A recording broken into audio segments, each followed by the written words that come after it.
Hello and welcome. My name's Peter. I'm the solo developer behind Growlery Games. And at the time that this video comes out, Growlery's first game, Risk and Riches, will have been out for a week.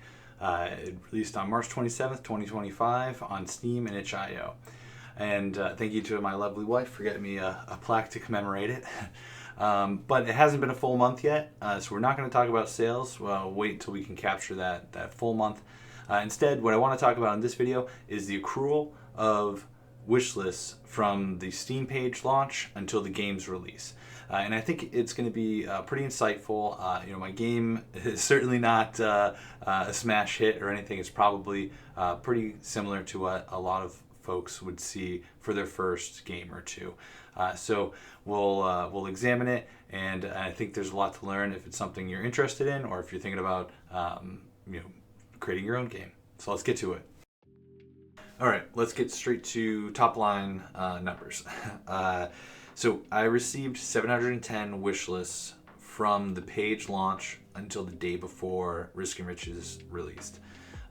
Over that time, there were 62 deletions, wish list deletions, leaving me a balance of 648 when Risk and Riches went live. Now I'm putting up a couple of graphs. This first one is a little hard to read, but it's from launch of the page until the day before release, and it shows kind of where my spikes were over that time period. And I'm going to go into each of those in more detail in a bit here, but if you see at the beginning, there's a little bit of it starts off a little bit of a bump with initial excitement from friends and family, basically my own network of people wishlisting the game. In the middle, there's a little bit of a spike. That's when the demo was released, and that's more just general Steam users finding it. Kind of most of the time, I'm just kind of bumping along at anywhere from 0 to 3 wish lists a day, usually. And then at the end, there's 3 big spikes that are kind of smushed together. The first one is from a paid sponsorship I did with a pretty sizable YouTube channel that is dedicated to indie games. The second and largest spike there is Next Fest. And then there's a little spike that's coming off the side of that as Next Fest starts dropping off pretty steeply. I was also in another festival, the days of Ramadan, and that helped bump me back up for a couple of days at the end of Next Fest. And then as you can see, there's not too much time in between there and my release, but my floor is higher than it previously was. And so I went from getting 0 to 3 wish lists a day to more like 6 on average, I believe, going into release. And then I'll talk about release day a little bit, but there was a spike on the day the game released as well. And I'm, like I said, we're going to go through each of those phases a little more detail because there's something to take away, I think, from each. I'm putting up another chart right now, and this one just kind of shows the blue line or bluish green line is the wish lists, total number of wish lists gained.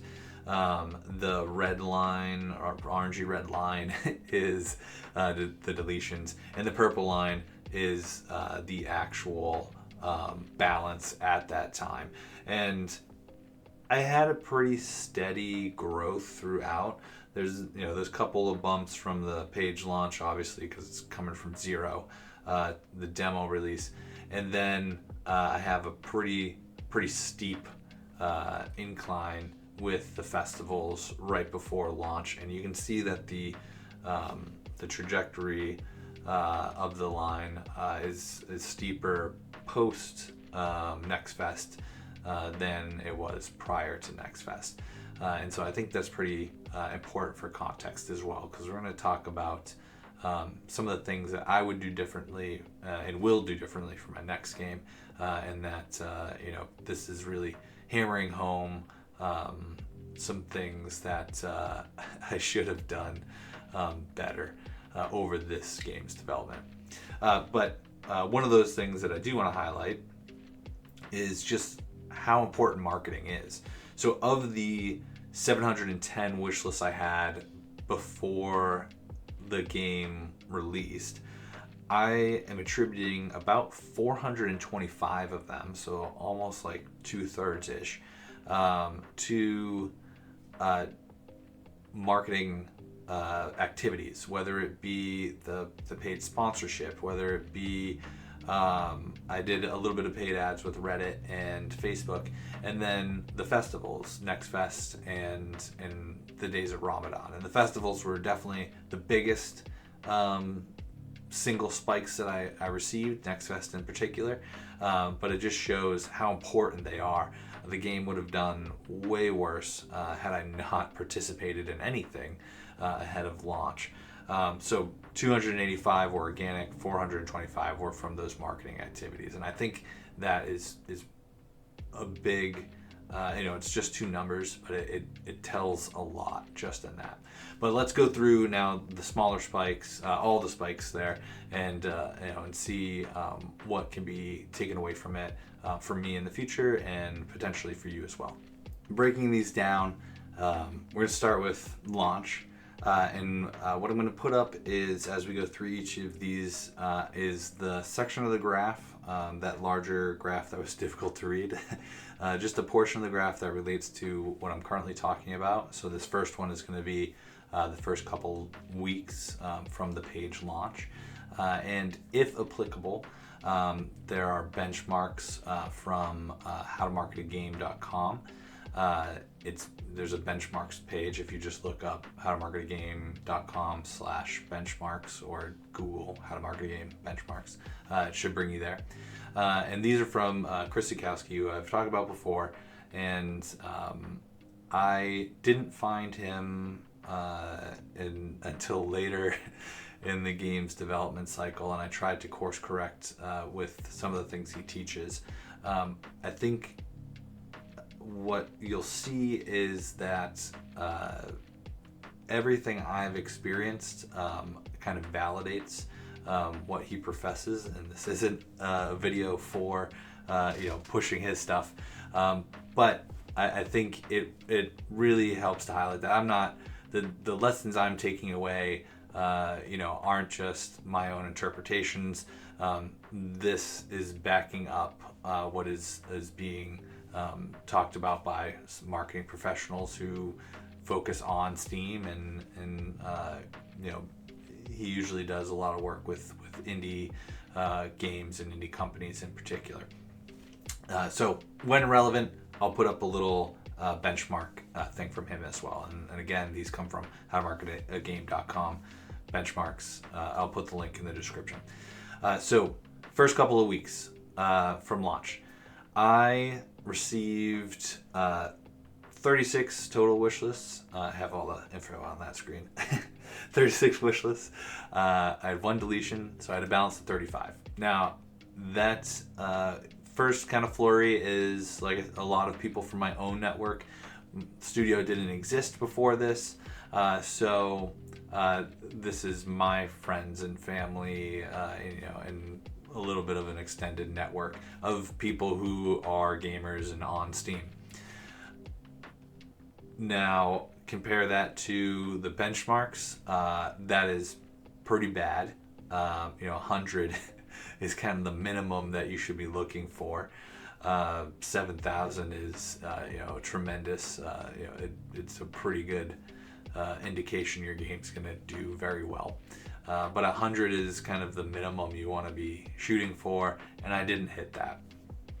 And going into the next game, I already know that my initial network is bigger, because not only now is it people who are following me and know me, but the studio also.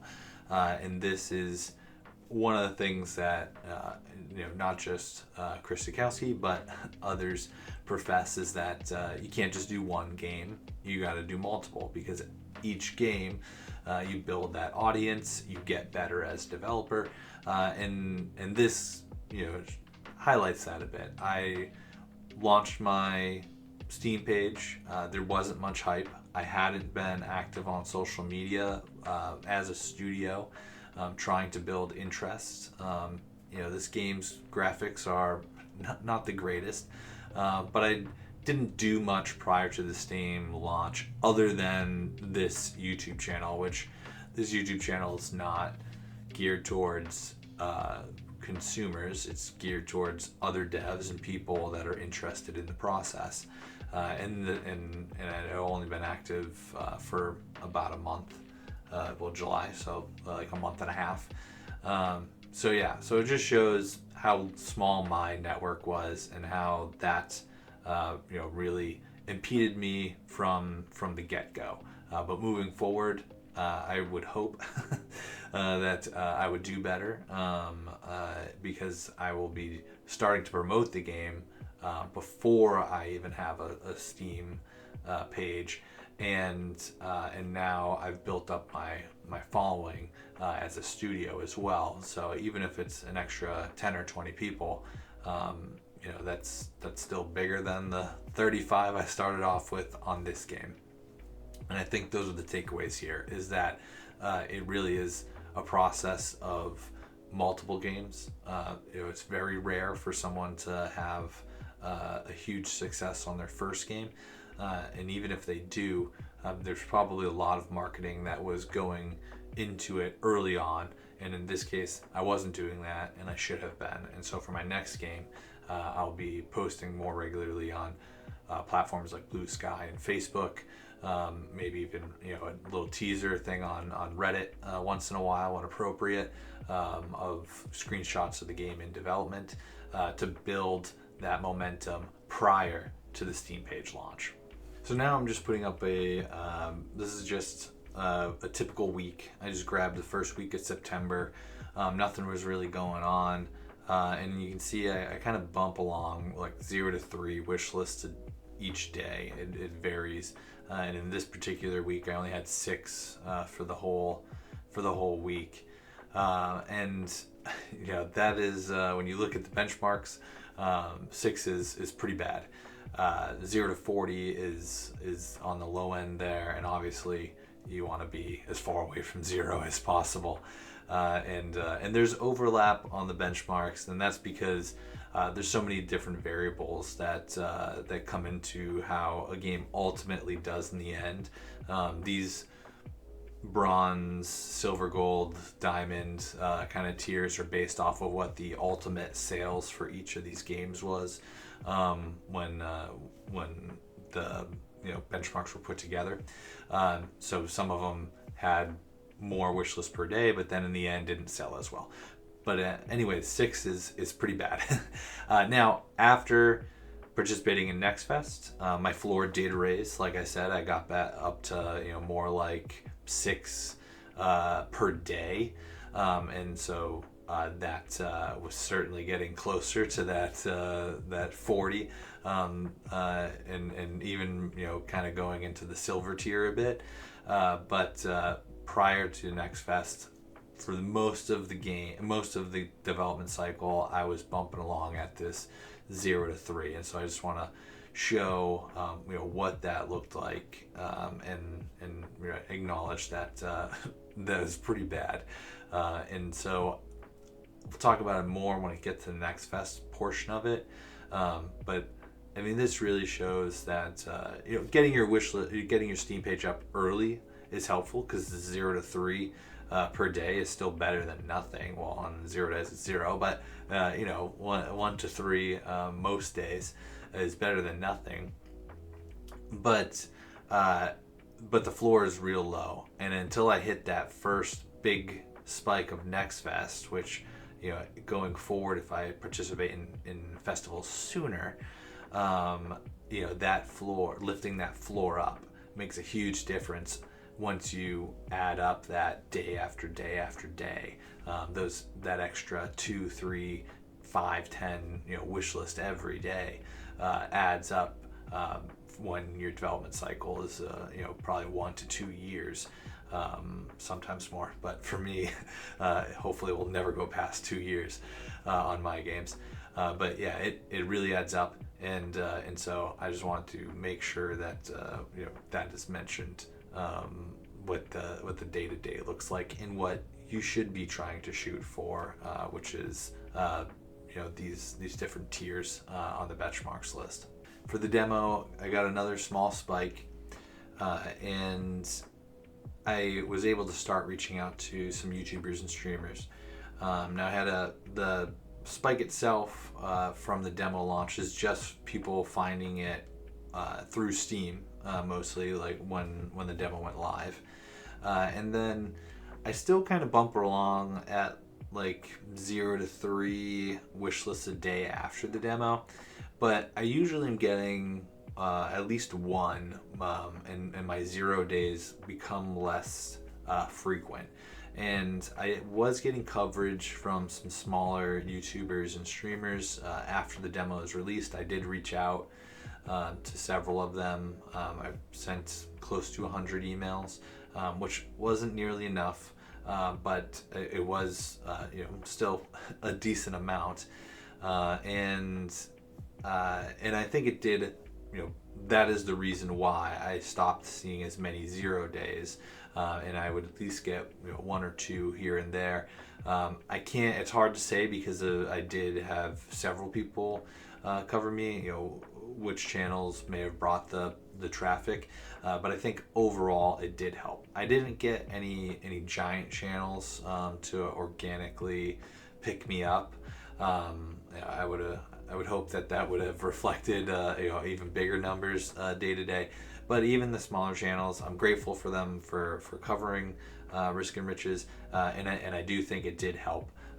Even that little bit, again, an extra wish list or 2 every day adds up over the lifetime of the development.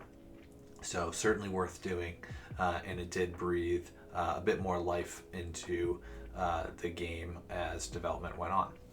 What's captured here is the week before Next Fest begins, and 2 things are going on, but the big spike is I had sponsored a video for a pretty big YouTube channel that emphasizes, it specializes in indie games, and it was pretty helpful. I don't know that it was worth the cost. I can't say exactly what I paid, but it wasn't too outrageous. But I don't know that I recovered the money I spent. That this video gave me the revenue to cover it and then some. I don't know that it quite paid for itself, but I think it was worth doing because it helped give some extra trajectory going into Next Fest. It also, as you can see, my 0 to 3 totally changes, and I'm more at like 5 or 6 per day after this video happened.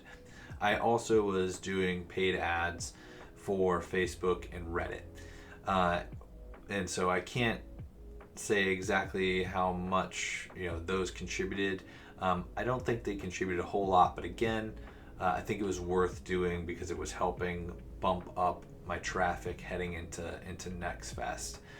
And I ended up in their Facebook and Reddit ads are pretty cheap. What was weird though is that they didn't run all the time because of competition, right? It was only fitting my ad in when it wasn't getting outbid by other ads, and that's a potentially deeper conversation that I don't really have the knowledge to talk about. But so I didn't end up spending nearly as much as I had budgeted and put in for both Facebook and Reddit, but ads were running periodically for those 2 weeks, the week before Next Fest and during Next Fest. And but between the sponsorship and those ads, you can see clearly it was a boost, a pretty big boost for the sponsorship in particular, going into Next Fest. And so I don't think it would be worth it to do at a random time over the development, but in this case for Risk and Riches, it did make sense heading into Next Fest to do it, to give that extra volume of traffic. And the lesson I take away from that is exactly that and this is something that Chris Sikowski does say also. It's not worth paying for sponsorships, so to get YouTubers and streamers to cover you, unless your game is already doing well. I don't know that I will recover the money I spent on this sponsorship for the sales that I get related to this sponsorship. And I think you need a game that's already doing well, so that if that does occur where that particular sponsorship may not pay off, right, it's not a huge hit to the bottom line when it gets to sales at the end of the day, because at least for me, this is a business, and so I need to be making money from it. I can't just throw money out there and have it give give negative returns. It's not going to last very long. So yeah, don't spend money unless your game's already doing well, because it's as Chris Sikowski and other marketing people would say, it's a multiplier, not a solution. That's not, they don't say it quite like that, but they say it's not it's a multiplier. And so if you're doing 0 to 3, multiplying 0 to 3 ain't gonna do much. That's the takeaway there. Now, Next Fest is captured in here, as well as the Days of Ramadan Festival. I am running the Facebook and Reddit ads during the time period that's in this graph, but again, they're very minimal, and because of the way that the bidding was happening, like there were days where the ads weren't running at all. But they're pretty much negligible. Almost everything in here is attributed to Next Fest in the Days of Ramadan. My biggest ever day of wish lists was the second day of Next Fest. I got 84, and then it started to steeply drop off after that. And then I had a little bit of a bump back up on what would have been like day 4 or 5 of Next Fest. With 33, I went from 20 on March 1st to 33 on March 2nd. And that bump back up is the start of the Days of Ramadan Festival. So it helped, bring me back up. And so it was starting just as Next Fest was wrapping up. Now, Next Fest itself is a little special in terms of festivals, because it's run directly through Steam by Valve, and pretty much everybody can take part in it. But it was responsible for about almost 2/3 of all of my wish lists, and it really goes to show how important festivals are in particular. And this is something that, if you're looking to make a game and watching other channels like this, you'll hear, or should hear time and time again. It's something Chris Sikowski talks about. Festivals are probably the number one way to increase your wishlist numbers during development. I didn't really look for them in the beginning, and that's a mistake on my part. It's something I will do earlier on, is get that demo out faster, so that I can participate in festivals and start reaching out to streamers and YouTubers. But the festivals in particular, there are festivals that you can get into with rougher demos, and it will still help. The lifetime of this game for the development was about a year. My next game, I want to do like a year and a half, and part of that is so that I have more time to participate in festivals, because there are only so many going on at any time, and a lot of them are more selective in who gets in, and so if you do have a rough demo, they might not let you in, so you got to polish it up a bit more. But yeah, festivals are huge. You should be participating in them. I didn't participate in enough. I didn't participate in them sooner.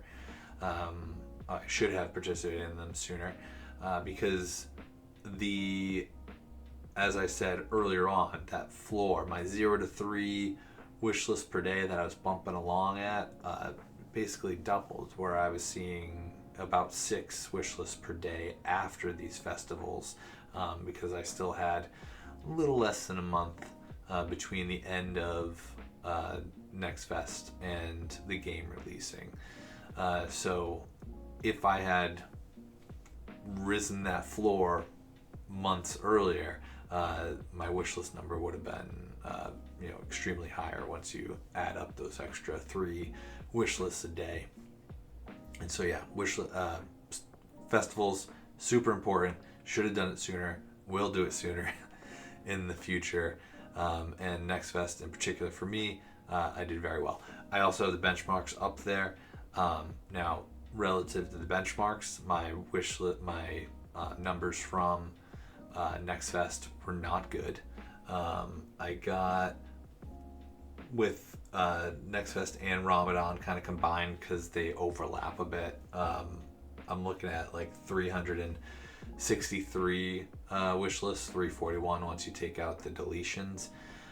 So very much on the low end of the benchmarks that Chris Sikowski has seen from other games. But relative to where I was at, still a huge spike for Risk and Riches itself. So I'm happy I did it.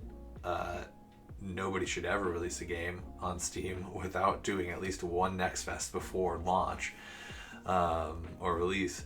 But yeah, certainly not a great performance for Risk and Riches. In this chart, it's the week before release, and then the last day there on the very right is the release date. I was bumping along again, like 0 to 6. Most days I got like 5 or 6 between Next Fest and release. I was also reaching out to more. Now I reached out to an additional 100 plus, I'd say like 150 at the end of it all, streamers and YouTubers. Some of them were the same ones I reached out to when I released the demo, and then I found some more, and yeah, I'd say about 150 or so. Still not quite enough. A good marketing campaign is closer to like 300 outreaches. I just didn't have that many contacts yet, and I'm building those up so that on the next game I'll have even more. I only send it to channels that are relevant, right? I'm not going to send a roguelite deck builder to somebody that only plays cozy games or only plays platformers or whatever the channel specialty might be. So I was selective in that way. But yeah, came in with like 1 to 6, usually somewhere about 5 or 6 most days. And here you can see there's a couple days that were lower than that. And then on release day, I had another 33 wish lists. And then I had 16 the day after that, and then 6, 6, 5. It's April 1st, and so those are the days that I know what I had for wish lists after release. Now what you're supposed to release the game at, ideally, is 7,000. Now there's the benchmarks here from Chris Sikowski on where people launched relative to what they did for sales. And less than 1,000 is pretty bad. I knew that when I launched the game, but at this point in development, when I launched the game, it was more about getting the game out the door for me. I got it to a point where the game's good. Again, I'm aware the graphics aren't the greatest, but the gameplay is fairly good. The people who do play it, the vast majority enjoy it. And so it didn't make sense to sit on it and wait and try and accrue my 7,000 wish list and then launch and for a more successful game. I didn't see a world where I was reaching 7,000 anywhere in a reasonable amount of time. So I launched with what I had. I did the best I could to course correct. I took Chris Sikowski's master class in like early January, and so that's where I started to shift things. Was in this last 2.5 or so months that I had left, and I think for the next game I'm better prepared. Going to start promoting it sooner, before the Steam page is even launched. Get that demo out quicker so that I can participate in more festivals and and send it out to streamers and YouTubers quicker as well, to build, and my development cycle is going to be a bit longer, like a year and a half. 18 months is my goal. I have some things going on in life that might interfere with that, but a year and a half is my goal, and that not only gives me more time to polish the next game, but it's going to give more time for marketing. So again, allowing me to get into more festivals, and I think that alone will be a pretty big improvement in what I'll see for the next game. The game itself matters, right? I can't take a bad game and just because I got into some festivals turn it around. The game itself has to be better quality, but I think the extra time for festivals will pay off, and that's the takeaway overall. This game, I was hoping to make 10,000 in revenue, not net 10,000, but gross 10,000 was my goal. That doesn't seem likely. At best, I'm probably going to make a tiny bit of profit off this game, but if I can just break even, I will be happy. Yes, monetarily, this game seems like it might not. Well, monetarily, this game wasn't a success, but it is building the brand and audience of Growlery Games. I learned a ton from it, both on the development side, certainly on the marketing side. I'm familiar with the back end of Steam now. There's just a lot of things outside of money that was gained from this process, and that's why a lot of folks will tell you, if you're looking to make your own game, make smaller games first, so that you can learn these things in a quicker time fashion. If I only worked on Risk and Riches for just over a year, and if I had worked on it for 5 years, right, I don't know that the results would have been tremendously different. So smaller games, definitely the way to start. My next game, probably 18 months is what I'm shooting for, and I think I'm much better prepared to go into it. So that's my takeaway. Hopefully you learned quite a bit from this one. I'm sure it's long like usual, but there was a lot to discuss here, and at least I think it was extremely interesting. And that's what I've got for this one. Next couple of videos that I have planned, one will be a little more than a month from now, and it's going to be looking at the first month's revenue of Risk and Riches. The first month is typically where games see the bulk of their revenue, at least as in one lump sum. And there are exceptions, but first month is pretty normal for that to be the largest amount. I also have an anniversary coming up of 1 year doing these devlog and studio log videos, so I'll do one just on what I've learned and what I foresee for this channel moving forward. And after that, after those two, we'll probably start talking about the new game, which I have begun designing. I have some things to wrap up with Risk and Riches, some post-launch maintenance and getting together content updates that will be released in 3 to 6 months. I haven't decided exactly when, but I want to get the core of that done before I fully transition to the next game, which the only thing I'll say about the next game is that it is not a deck builder. I do not want to work on another deck builder, at least not right now. But yeah, we'll talk about that later. I do want to do videos a month. If you'd like to join me on this journey as I build up this company, please like and subscribe, and I'll see you in the next one.